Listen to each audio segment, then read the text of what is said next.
Good morning, children. We have already learned to represent fractions on a number line. Now let us see how to represent the decimal numbers on a number line. Consider the decimal number 0.8, that is 8 tenths or 8 by 10. We know that 0.8 is more than 0 but less than 1.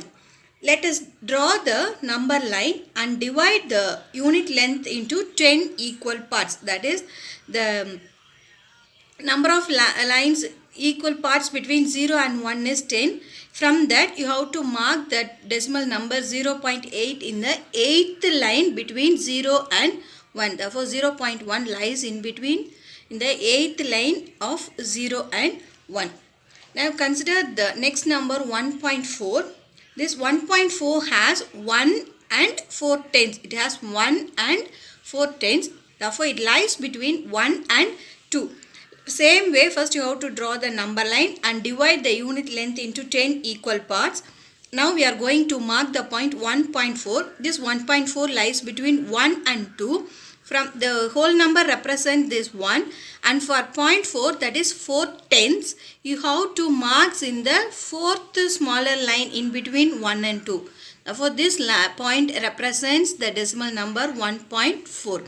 Like that, you have to draw the number line for the given decimal number. Now, let's see some problems from exercise 1.4 to how to draw the decimal numbers on the given number line.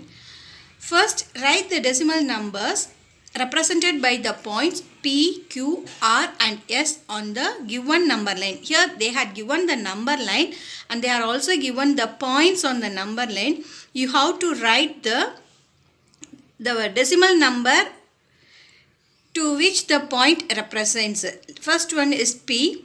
The P lies between 3 and 4. Therefore, the whole number will be 3. And the P lies in the 6th line, that is 1, 2, 3, 4, 5, 6. 6th line in between 3 by 4. Therefore, the point P represents 3.6. And the second point is Q. This Q lies between 1 and 2. Therefore, the whole number is 1. And the decimal number is, the Q lies in the 3rd line after 1. Therefore, the decimal point of the Q is 1.3. And the next point is R. This R lies between 6 and 7. Therefore, the whole number is 6. And this R lies in the 8th smaller line. The 1, 2, 3, 4, 5, 6, 7 and 8. 8th smaller line in between 6 and 7. Therefore, the decimal point number for R is 6.8. And for S lies between 4 and 5. And it lies, the decimal point lies in the 2nd line. Therefore, the S represents the decimal number 4.2. Second sum, represent the following decimal numbers on the number line. Here they had given the decimal numbers. You have to represent it on the number line. For that, first you have to draw the number line and divide each unit length into 10 equal parts like this. From this, now we are going to mark the decimal point 1.7. The 1.7, we know that it lies between 1 and 2. Then the 10th place is 7. Therefore, you have to mark it in the 10th smaller line. Count it and mark it in the 20th smaller line that it lies in here. Therefore, 1.7 lies between 1 and 2. Let's see one more sum. 0.3. This 0.3, it lies between 1 and 0. Since the whole number part is 0, it lies between 0 and 1. In the 10th place, we are having 3. So, you have to mark it in the 3rd line after 0. That is here 0.3. Like that, you have to mark the decimal number on the number line. Next, third sum. Between which two whole numbers the following decimal numbers lie? They had given first sum as 3.3. 3.3 means the decimal number has 3 and 3 tenths. That is 3 plus 3 tenths. Therefore, the 3.3 lies between 3 and 4.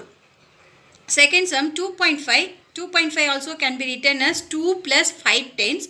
Therefore, the 2.5 lies between 2 and 5. And the third one is 0.9. Here we are not having any whole numbers. We are having only 9 tenths. So, therefore, 0.9 lies between 0 and 1. Fourth sum, find the greater decimal in the following. In the last chapter, we learned how to find the greater decimal numbers. First one 2.3, 3.2. First you have to compare the whole numbers. Here the whole number is 2, here the whole number is 3. Therefore 3 is greater than 2, therefore 3.2 is greater than 2.3. Therefore the greater number is 3.2. Second sum 5.6 and 6.5. Here also first you have to compare the whole number. From the whole number itself we can say that 6 is greater than y. Therefore 6.5 is greater than 5.6. Therefore the greater number is 6.5. Third sum 1.2 and 2.1. Here also from whole number itself we can say that 2 is greater than 1. Therefore 2.1 is greater than 1.2. Therefore the greater number is 2.1. Fifth sum, find the smaller decimal number in the following. Here you have to write the smaller decimal numbers. First sum 25.3 and 25.03. First you have to compare the whole numbers, but the whole numbers are same in both the numbers. So we are going to compare the 10th place. Here the 10th place is 3 and here the 10th place is 0. To find the smaller decimal number, here the 0 is smaller than the 3. That is 0 is less than 3. Therefore this 25.03 is less than 25.3. Therefore the smaller number is 25.03.